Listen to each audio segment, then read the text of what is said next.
Como é que eu entrei nesse negócio de região metropolitana? Na época, metrópole já era um tema mundial. Quando eu fui para os Estados Unidos fazer doutorado em 68, eu já tinha escolhido que eu queria trabalhar com a região metropolitana.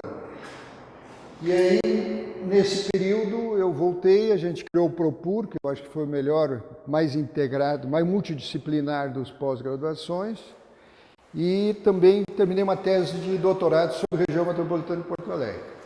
Aí os deuses castigam a vaidade, eu fui proibido, porque o meu amigo que tinha me ajudado aí, tudo me vetou a entrada na região metropolitana de Porto Alegre, e eu fui trabalhar no Estado. Trabalhando no Estado, assessor do secretário, eu comecei a conhecer nível nacional e me articular com IBGE, IPLAN, SAREM, etc. Nessa época, surgiu a Lei Complementar 1473, que ontem, inclusive, foi levantada a ideia que cria a região metropolitana. Porque a região metropolitana, nessa época, é um problema social urbano, é visto como um problema de polos de desenvolvimento brasileiro. Essa é a ideia. E como não se sabia o que fazer, foi criado um modelo administrativo padrão. Eu confesso que ontem eu fiquei surpreendido de ver que o modelo ainda está sendo mais ou menos repetido, né? Nós estamos no mesmo processo.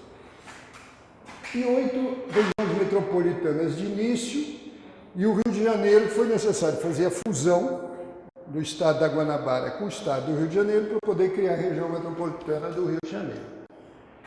Essas regiões aqui foi uma mistura a criação dessas regiões foi uma mistura de critério técnico com critério político. Critério técnico porque o IBGE opinou. Critério político porque precisava ter cidades-mães em todas as regiões brasileiras para não deixar nenhuma região de fora. Então você criou a região metropolitana de Belém, que de metropolitana não tinha nada, Maringá e outras aqui no sul eram bem mais, mas aí ela funcionava mais no conceito de metrópole e cidade-mãe. E o critério era político. Quem assinou foram 4 ministros, foi uma Delfim, chefe da Casa Civil e outros. E aqui, esse decreto define quais são os serviços metropolitanos. Planejamento do solo, que nós nunca conseguimos botar em prática, transporte, saneamento, uma série deles, eu vou voltar muito ao lixo, porque o lixo é o indicador do fim das regiões metropolitanas.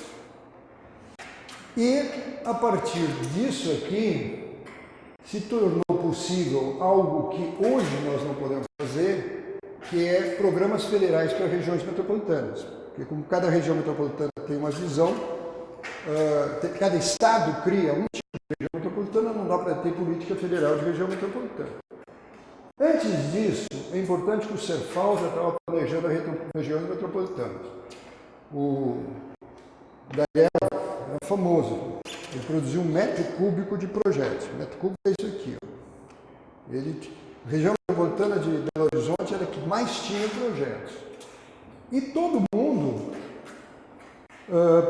tinha a sua região metropolitana e tinha nascido das mais variadas razões. Por exemplo, a região metropolitana de Porto Alegre surgiu porque o prefeito da capital propôs para o prefeito de Canoas, vamos criar uma região metropolitana, que isso aqui está uma bagunça.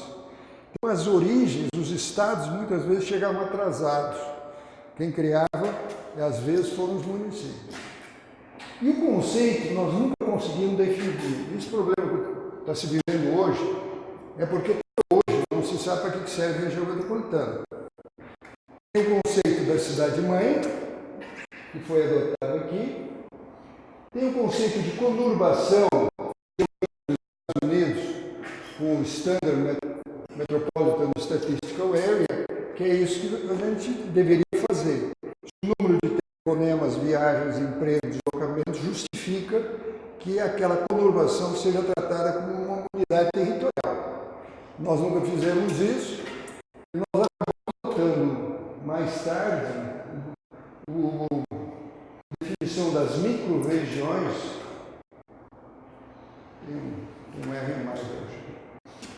Tem micro-regiões para definir o contorno da região metropolitana. Uma coisa não tem muito a ver com a outra, mas na época era o que se podia fazer. E já havia recursos humanos e pesquisas que o Ministério do Interior fazia, CEPLAN fazia, BNH, superintendências regionais e tudo mais. Então aqui estamos pro negócio. Aí acontece, essa era a rede urbana brasileira em 1960. Essas eram as polarizações, comparando com hoje dá para ver que o negócio mudou um pouco. Mas esse era o cenário em cima do qual se trabalhava. A partir de um certo momento, eu vou contar uma historiazinha pessoal. Eu era assessor de secretário de Desenvolvimento, de Planejamento do Rio Grande do Sul. Eu estava sentado na minha cadeira numa manhã de agosto de 1973, baixou o telefone e era um pessoal do Rio. Você não quer escrever a política nacional no próximo PND? Pô, não entendo de política nacional, o negócio é região metropolitana. Não, mas nós achamos que você pode e tal. Com aquele papo furado. E aí eu perguntei, e o prazo? Não, você tem 15 dias. 15 dias. Vamos fazer o seguinte. Amanhã de tarde eu estou no Rio e a gente conversa. Mas eu era um doutorado recém-aterrizado, metido a besta, conhecia muito pouco o Brasil, mas sabia que não conhecia. Aí liguei para a Maria Adélia. A Adélia nessa época era... Todas as missões do Cefal ficavam com ela. Então eu liguei para ela, disse, Adélia, me convidaram para isso. Se tu topares, eu entro. Se tu não topares, eu não entro. Hein? É, mas ela não ficou contigo. Nós temos uma história de ciúmes aí muito grande, então não vou entrar em detalhes. Mas aí a Adélia topou e eu fui para o Rio. E durante 15 dias eu negociei. Nós fizemos uma equipe que acabou tendo 57 pessoas e durante 4 meses trabalhamos feito uns idiotas. Os nossos consultores fizeram volumes como esse aqui é o do Faisal. O Faisal foi um estudo muito interessante, cidades que têm boa base econômica e boa base social. Basicamente São Paulo, aquela área aqui do centro. Né? Depois, cidades que têm base social, mas não tem muita base econômica. Região da Campanha do Rio Grande do Sul, região industrial do Rio Grande do Sul não tinha base econômica e base social, quer dizer, tem emprego e infraestrutura social. E o Nordeste, que não tinha rigorosamente nada, nem base social, nem base econômica. Mas isso era feito naquelas velhas computações matemáticas, que tu botava 66 fatores, fazia análises fatoriais, etc.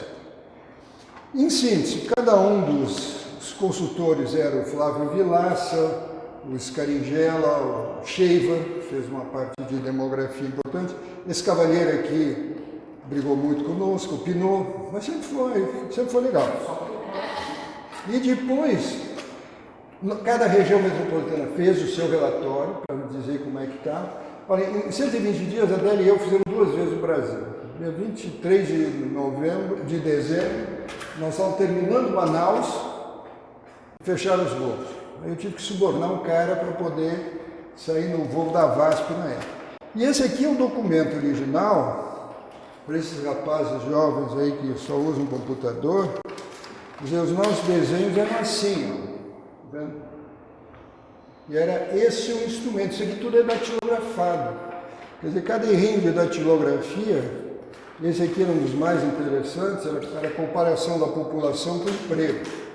Vocês veem que a população, por faixa de extrato de população. Então, isso aqui é a população, em cima é o emprego. Então, vermelho é a região metropolitana, dá para ver onde é que está o emprego brasileiro e como é que ele se distribui por tipo de cidade. Foi um estudo que a gente pegou tudo que tinha direito. Seguindo, um dos documentos publicados, eu estou trazendo aqui porque é interessante, o Espiridião fez isso, a Marília fez uma revisão, que era a tese de mestrado dela, de todos os planos diretores que o Cefal tinha feito, qual era o resultado, que a gente já começava a desconfiar porque o nosso planejamento não estava com nada. E região metropolitana foi o Eurico Andrade, foi um cara que depois acompanhou a vida toda da política urbana. E o Eurico faz uma constatação, desde logo, que nós fez um levantamento das regiões metropolitanas, que eu acabei de mostrar para o professor Nestor. Quer dizer, se alguém quiser saber quais eram as instituições, quantos municípios tinha, qual era o comando, quais eram os recursos financeiros, etc., essa é a síntese de 1973. Né? E o Eurico, nesse trabalho dele, estou só mostrando aqui, São Paulo 37, Codegran, Consulting, Plaza, em Plaza já está lá, não veio. Integrado à Secretaria de Planejamento, e vão tendo todos os dados no quadro. Eu não vou ficar só fazendo história, daqui a pouco eu entro nos dias de hoje. Esse é o documento final que a gente fez, que é esse que está aqui. E o problema é que até hoje nós não resolvemos. Né? Se existe comunidade metropolitana, deve ser atendido no governo metropolitano ou não? E nós temos que enfrentar a questão, se a área metropolitana ultrapassa o município, e se os seus problemas não se confundem com os de natureza local, nem se identificam com os estaduais e nacionais. Se é preciso um novo de governo ou não é. E pior, se nós estamos criando região metropolitana a partir da estrutura de governo, quer ver bem, o ato 14 é muito mais a definição de uma forma de governo metropolitano. Ele não está muito preocupado com as coisas ali. Ele diz, tem um problema metropolitano, nós vamos fazer isso, isso e isso. A partir de uma estrutura de governo, diferente de hoje que só vem de baixo. Aí entra um contrato que a Adélia e eu acabamos fazendo, com 57 pessoas. Inclusive nós tivemos um livro de liberdade fantástico. Eu me lembro de negociar com Paul Singer, pegar o ponto de vista dele em termos de políticas econômicas para a política urbana, e ele sentava, tirava o relógio aqui, a consultoria era paga por hora. Ele tirava o relógio, botava o relógio aqui, começava, quando terminava ele dizia, acabou, muito obrigado. Se retirava e estava encerrada a nossa consultoria de 1 hora com o Singer lá na Sebrae. Nós aqui na época, em 1973, o Cefal tinha um quadro técnico fantástico, e um grupo de consultores estrangeiros da melhor qualidade. Eles fermentavam o planejamento urbano o tempo inteiro. E eles fizeram uma proposta de política nacional a partir de planos diretores. Eles queriam criar um processo de planejamento nacional a partir de uma rede de plano de desenvolvimento local integrado, PDLI. Lembra disso? Era moda. Por outro lado, o IPEA e a CEPLAN tinham um outro grupo, no IPEA e no IBGE, que também era de uma qualidade fantástica. Era o Tolosa, o Bará, como era a Lígia? A Lígia Bernardes. Ela, inclusive, foi convidada, depois eu descobri, ela que tinha sido convidada para fazer a Política Nacional de Desenvolvimento Urbano e teve a sabedoria de não aceitar. Né? Por isso que eu era o segundo ou terceiro da lista. Então, a gente nunca é o A, a gente é sempre o BCD e de repente vai ser. E o IPEA tinha estudos de industrialização, estudos econômicos, o Tolosa tinha feito um doutorado brilhante nos Estados Unidos. Então, era outra visão de mundo. Era a política urbana inserida na política econômica, social e de redução dos desequilíbrios regionais. E mais à tarde vocês vão ver. A prioridade era metrópoles e redução de disparidades regionais. A hierarquia metropolitana era um componente da coisa. Eu não sei trabalhar no estado da arte. Não havia 120 dias, ninguém pesquisa nada. Cada um bota o que sabe no papel, a gente se reúne. O cenário final foi divertidíssimo, foi nessa casa aqui. Aí por dentro deve ter uma sala que é só quadros negros do lado. A Adélia e eu começamos a pegar de cada um dos 20 volumes que tinham todas as ideias, fomos escrevendo quadro negro. Aí disse, bom, nós não podemos ter mais de 10 prioridades. Então vamos riscar e ver o que é prioritário e o que não é. Então foi um estudo quase arbitrário, mas a partir de todos os consultores, pegava aqueles quadros negros todos, foi enchendo, classificando, vendo por tipo qual eram as coisas para definir prioridades. Essa foi a metodologia de trabalho. Ele foi feito em 120 dias e produto de 57 técnicos, consultores, regiões metropolitanas, individuais, quer dizer, a gente pegou de tudo um pouco. Seguindo. Isso aí depois virou esse volume aqui, que foi publicado, mas algum editor entrou no meio, do meu ponto de vista ele mudou alguns cenários. Isso depois virou o capítulo do segundo PND, em que as metrópoles estão aí dentro claramente, diferentemente do primeiro, que no primeiro só fala em aglomerados urbanos. Aqui estabelece para cada uma das regiões qual é a estrutura interna que se quer e também as futuras metrópoles do que quer. Quer dizer, o primeiro plano regional de Brasília foi feito porque estava aqui e foi posto de goela abaixo do governador do GDF, porque ele não queria. Aqui é o início, quer dizer, que é o capítulo do segundo PND, e depois eu vou pular rapidamente como é que isso influenciou nas políticas setoriais.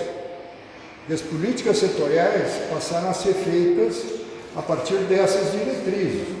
Nós conseguimos passar praticamente 2 anos sem botar dinheiro em São Paulo, a não ser metrô e algumas coisas. A refinaria que Paulinha queria aqui era contrário à nossa proposta. Bom, vou mostrar o mapa porque esse mapa é esse mapa aqui. Ó.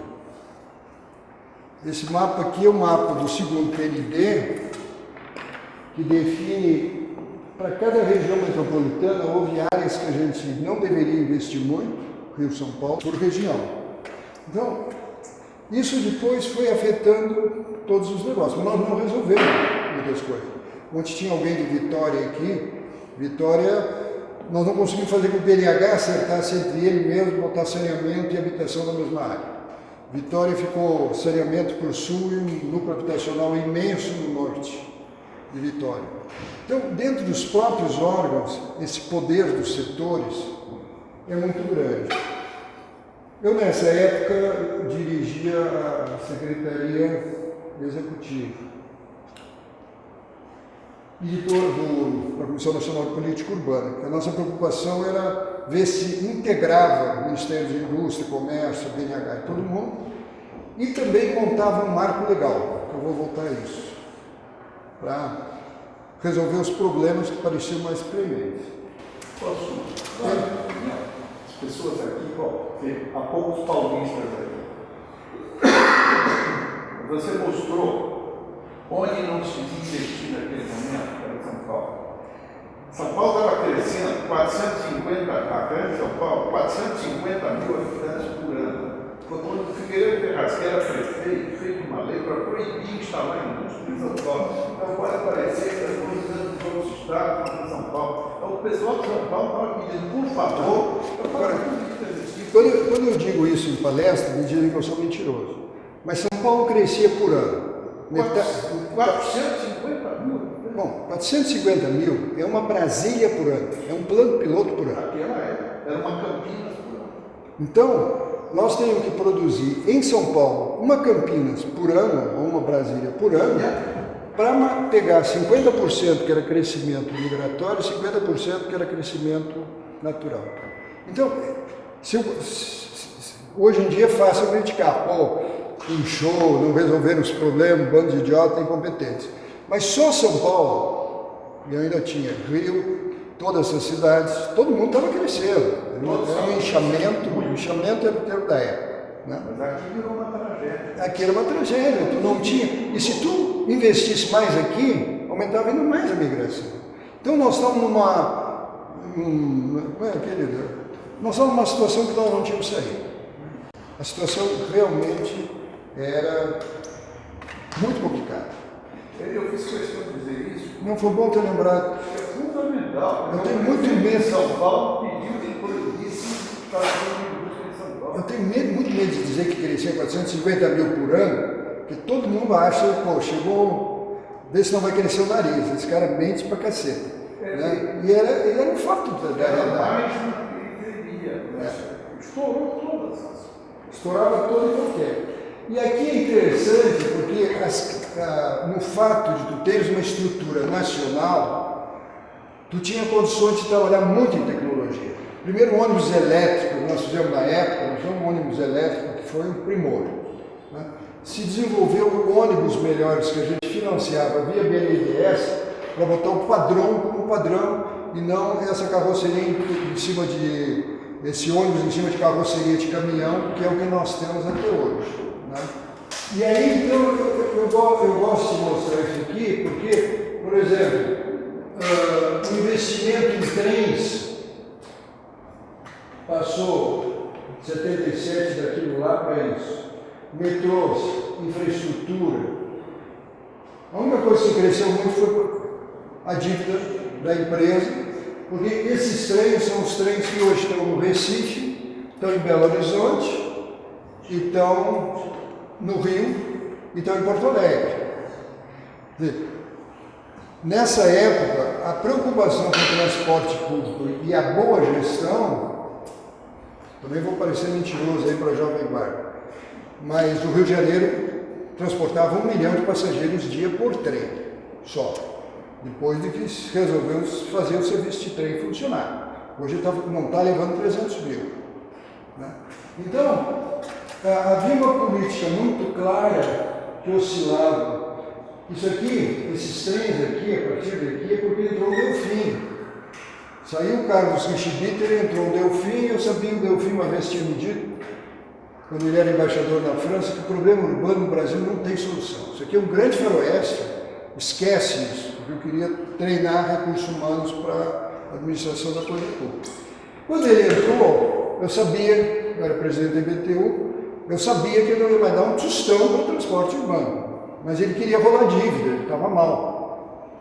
Então, nós desencavamos e mandamos fazer projetos de transporte por trem para Recife, São Paulo, Rio, Belo Horizonte, Porto Alegre, tinha umas outras, Fortaleza, e largamos no colo dele.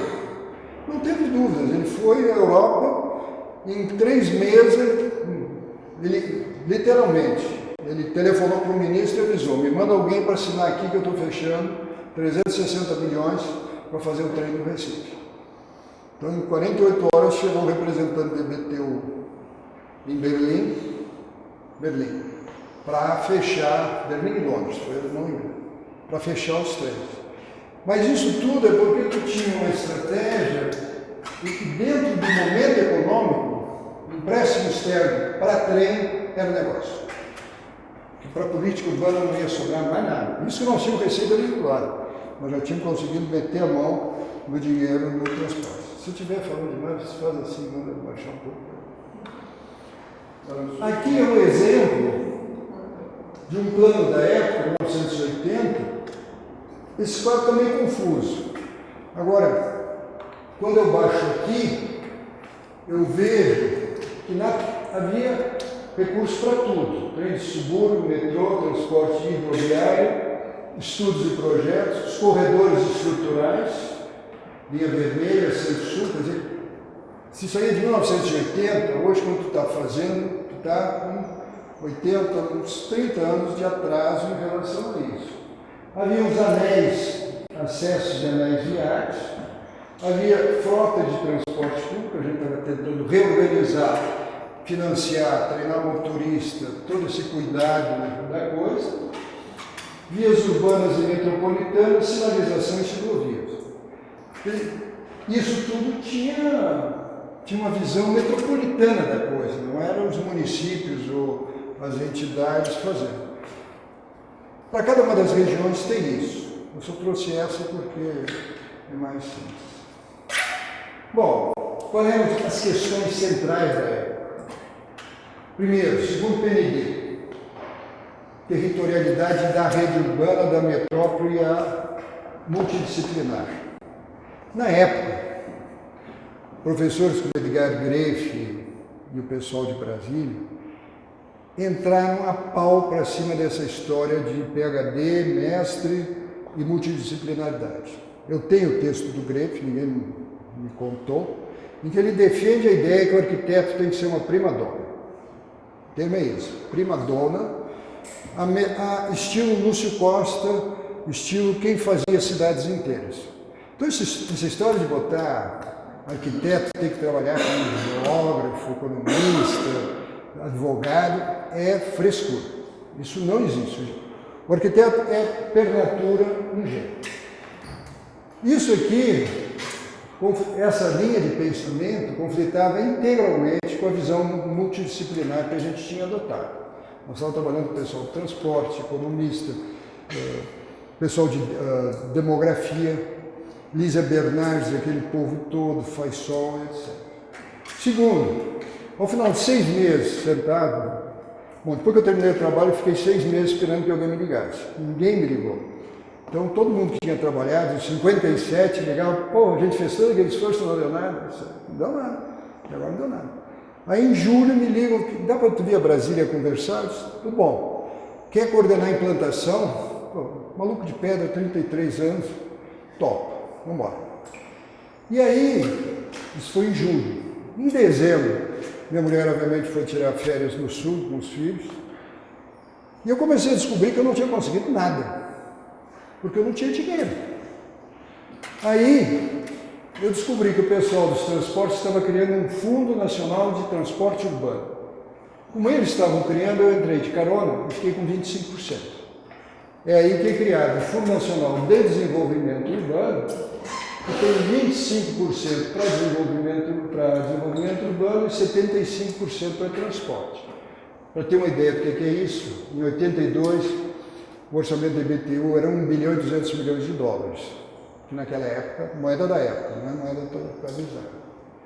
Bom, então, a partir do momento que você tem dinheiro e você sabe que é pouco, você só entra em conclusão de obra e para coisas que são importantes para os outros. Tu tem que ter uma estratégia para gastar dinheiro. Se tu quer valorizar a tua entidade, bota naquilo que tem mais impacto. Eu descobri muito rápido que o BNH, o pessoal que pegava empréstimo do BNH, nos últimos 6 meses parava por falta de grana.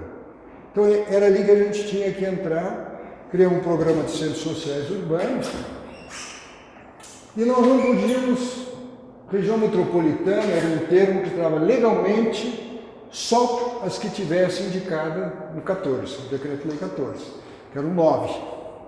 Mas tinha um montão de região metropolitana no Brasil, de fato. Região metropolitana no sentido de conurbação. Então a gente acertou com o IBGE para eles inventarem um termo, um aglomerado urbano, que era um termo já tradicional, mas que nunca tinha sido conceituado para objetivos melhores. Então, o IBGE cria o conceito de aglomerado urbano, que é simplesmente a conurbação metropolitana que não está na Lei 14, que era a que definia as 8 ou 9. Nós trabalhamos muito na intergovernamentalidade e gestão da hierarquia urbana, buscando sempre trabalhar nos polos, porque o impacto regional era muito maior. Eu ontem estava vendo a entrevista do Alckmin, que vai botar posto de bombeiros nas cidades mais polos e nas menores, só se as prefeituras ajudarem mais. Então, ele está usando esse conceito de rede de hierarquia urbana para isso. E a intergovernabilidade hoje é a coisa que eu mais critico no PAC. O PAC entra de cima para baixo, na caceta, ignora plano diretor, ignora tudo e vai sendo aplicado. Inclusive os planos metropolitanos é a mesma coisa. E a quinta ou sexta, ponto focal da época, questões centrais da época, foi a legislação. Nós não tínhamos legislação para parcelamento urbano, loteamento urbano. Aí, essa lei 6766, que estava em vigor até pouco tempo, essa lei 6766 é fruto do trabalho quando você quer fazer. Eu estou dizendo quer fazer, porque existe uma Lei Nacional de Desenvolvimento Urbano que está em tramitação no Conselho das Cidades do Ministério das Cidades aproximadamente 15 a 20 anos. Ela está em elaboração. Ela é ampla, geral, irrestrita e genérica. Não tem compromisso com nada. Agora, se você quer, claro, você corre um montão de riscos, mas se você quer que aconteça, essa aqui para mim é um dos bons exemplos. Nós chamamos uns 10 caras a nível nacional, de vários tipos de formação profissional, pedimos para eles definirem qual era o problema urbano dessa falta de legislação. Cada um fez o seu documento. Fechamos um seminário de 3 dias em Brasília para discutir isso. Aí o Eli, Eurico e eu nos fechamos na casa de verão do governador do Espírito Santo, numa Páscoa. E numa Páscoa, a gente fez o projeto da 6766 e da Lei Nacional de Desenvolvimento Urbano da época, que era baseada numa visão bem mais centralista. E todos os instrumentos dessa lei são os que estão hoje no Estatuto da Cidade. A tua prima, Suelila Franco Neto Gonzalez, pegou esse projeto que estava e passou para o Bassum, que era genro do senador, para montar a lei. E ficou uma lei, é outro estilo, mas é uma lei que cumpriu com a sua função. Ele era genro? Hein? Ele era genro? Ele era o genro do senador. Então, essas coisas tem sempre... O que eu mais gosto nesse troço são as redes que se formam para que as coisas aconteçam, compreende? Então, Eli, Eurico e eu, não estamos assim malucos, mas nós já tínhamos tanta coisa, a gente já tinha trabalhado tanto, que o Eli, naquela maquininha de escrever dele, né? E o Eli odiava o que os cartórios estavam fazendo. Então ele carregou o peso em cima de registros cartoriais errados e tudo isso, porque ele achava que havia muita safadeza e muita sacanagem nesse negócio. Então ele entrou a valer nisso. Então essas eram as questões centrais da época. Eu estou querendo dizer que hoje nós temos outras, mas que objetivamente, nesses anos 70, 80, o que se queria era fazer acontecer. Outras questões que havia também é que a gente criou uma rede de pós-graduações, porque a gente, CNPU, queria ter em cada região um grupo de pessoas acadêmicas que trabalhassem na realidade. Agora vou contar uma historinha que eu acho genial. O Carl Bright, que foi economista do Kennedy, na autobiografia dele, ele conta, logo no início, que a Universidade de Berkeley tinha um montão de economistas agrários, sabe? Os caras achavam que sabiam tudo, sentadinho nas cadeiras deles lá. E aí um dia eles resolveram ajudar os pobres agricultores do Vale do São alguma coisa, Santo Antônio, acho que era, e resolveram ir para lá ajudar os caras. Aí o Galbraith, que é de uma fina ironia, disse, pois é. Aí eles chegaram lá, começaram a ver o que os caras faziam e descobriram que eles eram muito mais sofisticados do que eles esperavam. Então esses professores transformaram essa sofisticação em fórmulas matemáticas sofisticadíssimas e vários deles ganharam o prêmio Nobel por causa disso. Não é? Então, essa história eu uso muito porque aqui cada região tinha a obrigação de ir para a realidade. É o que eu estou acusando hoje a universidade de ser endógena. Ela só olha para o umbiguinho dela. A exogenia, que é sair para a rua, ver o que acontece na rua e tudo isso, está fora de moda. E eu estou muito crítico hoje, porque esse negócio de gente que trabalha não poder participar da universidade é uma castração intelectual da melhor qualidade. Os caras, nós estamos criando um mundo em torno do umbigo, com uma produção em massa, indústria em massa de mestrados e doutorandos e doutorados, sem que isso... primeiro, não tem aquele cara que está na prática, aquele cara que está vivendo na cidade, não vem para dentro da universidade. Ele está proibido, porque nós ficamos uma estrutura fechada, uma estrutura endógena. Né? E a exogenia hoje está matando a universidade. E não é só na arquitetura, é nas outras áreas também. Né? E uma universidade americana, você pega o melhor cara, o melhor administrador de uma indústria e convida ele para ser o reitor da tua universidade, para ele fazer um trabalho de revigoragem, boa gestão e tudo isso. Isso nas nossas universidades, nós estamos cada vez mais patrimonialistas. Eu acabei de fazer um documento, depois vai circular por aí, sobre o futuro das nossas cidades para o Veloso, que uma das coisas que eu mais pego é que o nosso municipalismo está voltando para um municipalismo patrimonialista del rei e as universidades e as formas de pensamento estão cada vez mais limitadas.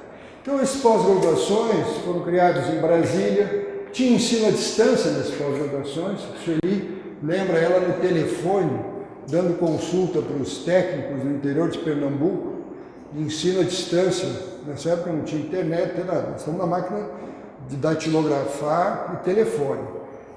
Dando por telefone, os professores ficavam de plantão 2, 3 horas por dia, naquela telefonia da época, fazer isso.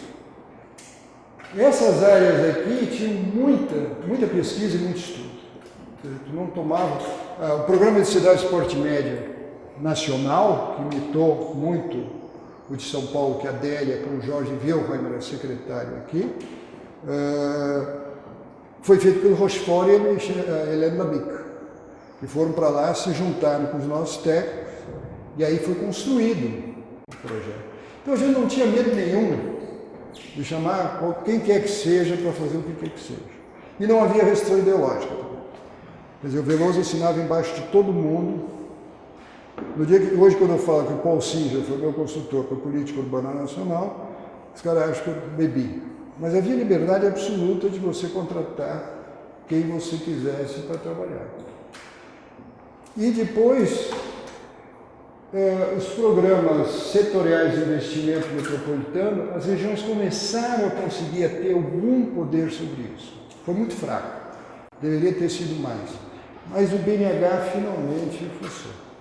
E o terceiro problema, que é uma questão central da época, é o que nós vamos fazer com o processo de uma inevitável abertura democrática e a região metropolitana. O que nós vamos fazer com essas regiões? Vamos criar um terceiro governo? Vamos manter como está e tentar manter a partir de fundos? Vamos trabalhar só nos serviços que são fundamentais? Maurício Nogueira tem, inclusive, quando ele já está a política urbana já está no Ministério do Interior, e perdeu o poder, porque ficou dentro de um ministério e não ligado à presidência da República. Maurício tem um debate sobre isso, porque a outra alternativa era deixar de ser tão economista e começar a botar mais questões sociais dentro da política urbana.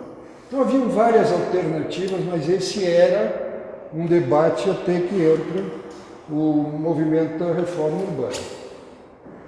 Declínio e morte é meio Garcia Lorca, assim, mas só para dramatizar um pouco. A primeira coisa que acontece é aqui.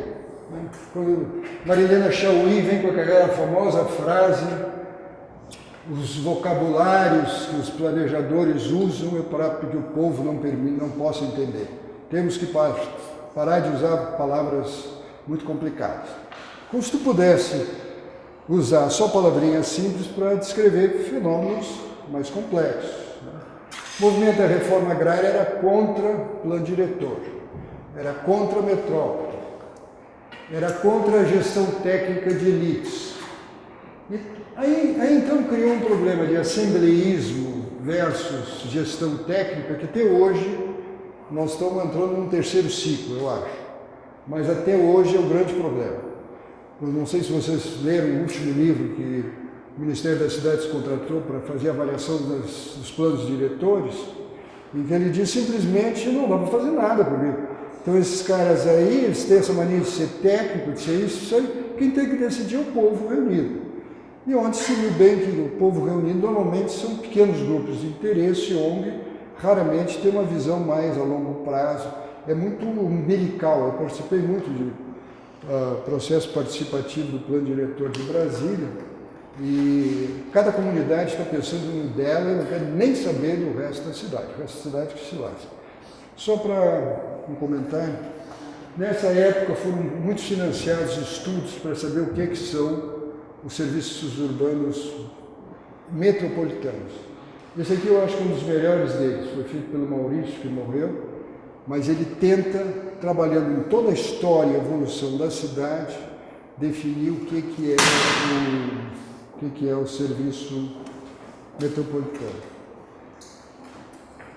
E eles eram também contra o planejamento multidisciplinar. O arquiteto sabe tudo. Hermínia Mancato foi uma craque nisso. A partir de 80 e poucos até hoje, essa é a corrente dominante em todas as áreas. As eleições dos prefeitos, que antigamente eram nomeados, também acabou com a região metropolitana. Porque o prefeito, Velho Olavão Setúbal, uma vez, Velho Olavão é uma figura que um dia vocês vão ter que rever.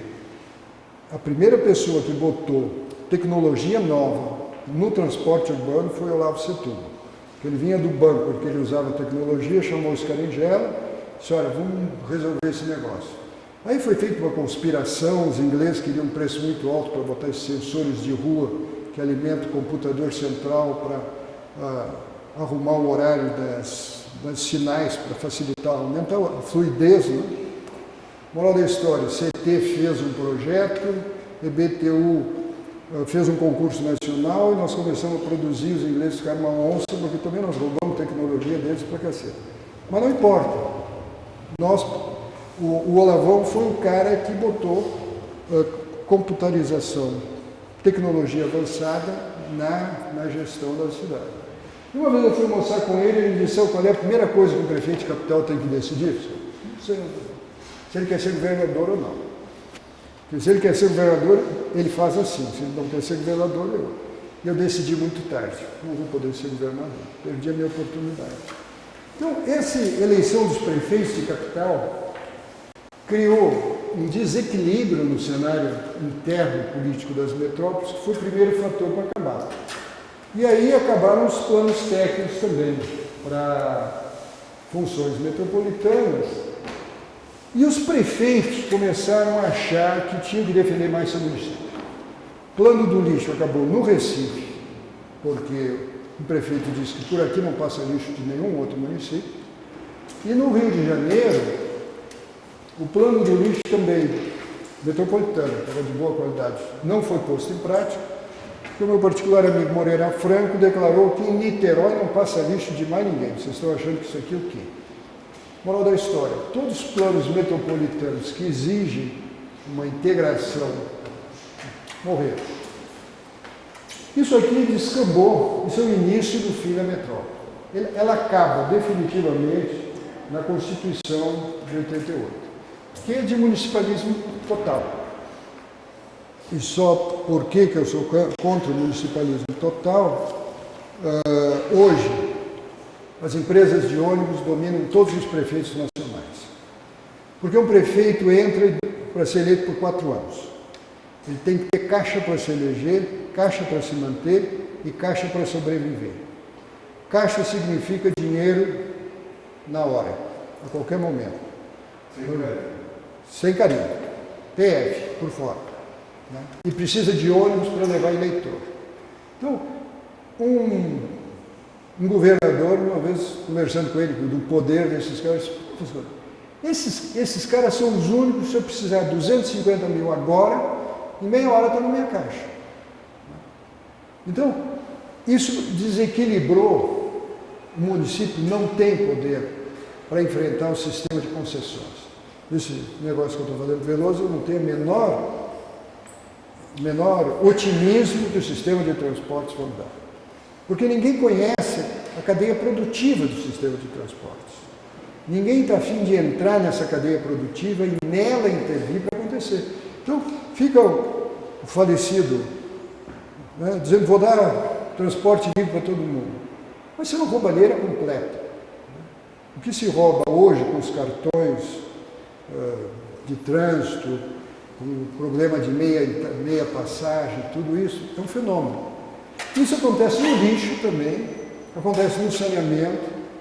Grande parte, muitos serviços sob concessão, o municipalismo não consegue dar conta. Sem falar na questão metropolitana, que fala outras coisas. E os programas federais, vou usar só o exemplo do PAC, do Minha Casa Minha Vida, que tem muito dinheiro, mais dinheiro talvez que o BNH, ignoram o plano diretor e ignoram qualquer coisa. Então eles vêm mais de cima para baixo do que qualquer coisa que tenha acontecido no passado. E os municípios não têm como nem conversar. A municipalização também, curiosamente, enfraqueceu. Eu já terminei, olha só. Já estou atrasado. Bom, hoje em dia, eu estou trabalhando muito nisso aqui.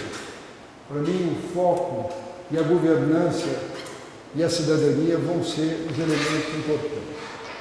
Nós passamos um período de gestão e planejamento qualificado, que curiosamente começa na Constituição de 1934, que determina que tem que ter conselhos de cidades, o funcionário público tem que ser de tal perfil e o direito social domina-se o direito privado. Por isso que a gente acha que a invenção das últimas décadas está na Constituição de 34, que a Revolução de 30 fez. Eu acho que nós estamos entrando numa nova época. Nós temos que construir essa nova época. Mas nós estamos no fim do cidadania e participação exacerbado. Nós temos que reequilibrar essa coisa. Gestão, qualidade de serviço, ação regional e Ministério das Cidades, eu acho que é alguma das crises, cenários potenciais. Então, estou só tentando definir o que eu chamo essa etapa de interregno. Nós vamos ter o racionalismo e técnica, tem que somar com o participativo e com o consultivo. Tem que haver uma revisão do municipalismo exacerbado. Nós estamos com uma crise de saber do que é da praxis, nós estamos com muita teoria, muitos documentos sendo escritos, ninguém foi para a rua ver o que está acontecendo. Então, literatura estrangeira, que eu ouço e leio hoje de autor estrangeiro, tese de doutorado e mestrado, é fantástico. E não estamos treinando gente para a prática. Estamos com uma crise aqui. O Observatório da Metrópole, o presidente do Observatório da Metrópole, num Globo de uns 20 dias atrás, disse que a questão metropolitana é que nada está sendo feito no Brasil. O Observatório da Metrópole reúne 159 pesquisadores. Mas tem dois, eu tento ser otimista, tem dois indicadores que me parecem positivos. Primeiro, esse projeto de lei no Senado, que é do Aloysio, aqui de São Paulo, senador, candidato a vice-presidente, em que ele propõe uma alteração na Constituição para que sejam definidas normas e critérios mínimos para todas as regiões metropolitanas brasileiras. Se a gente fizer isso, já melhora muito sobre o cenário que nós assistimos ontem ser descrito. E tem uma lei que foi aprovada pelo Senado agora, que eu mencionei ontem no debate, que faz exigências maiores para a criação de municípios. Se for mantida a lei em vigor, nós vamos assistir à criação de 800 municípios em seguida. Se for feita essa revisão, só surgem 200. Não é o cenário ideal para a gente que é técnico, mas é um cenário bem melhor que os 800 que estão sendo criados aí. Então, esse é o que eu queria apresentar, porque eu acho que vai de lá até aqui, cai na realidade, e depois da apresentação de vocês ontem, eu fiquei com certeza que nós temos que rever o conceito do que nós queremos fazer nas metrópoles. Para mim, hoje, última frase, eu acho que a cidadania e a governança geram um problema muito bonito, que é o da escala das cidades. Se eu quiser ter uma cidade mais democrática, a escala da rua, a escala do bairro, tem que ter menos disparidade. A escala metropolitana é só aquilo que vai de uma cidade e passa pela outra. Nós não temos que fazer mais nada, né? Então, o conceito da cidadania colocada na escala territorial, ela passa a ter um significado muito grande. E ela, então, permite definir níveis de responsabilidade pelo governo. Esse é muito um desafio, porque nós estamos ficando tão sofisticados para pensar que os políticos nos ganham na corrida e fazem as coisas completamente outras que não dá. Então, a minha ideia hoje é que nós vamos ter que fazer um dever de casa de rever essas... o que nós queremos para o cidadão que está lá e o que o serviço público pode fazer para atender a escala da cidadania e da governança. Muito obrigado.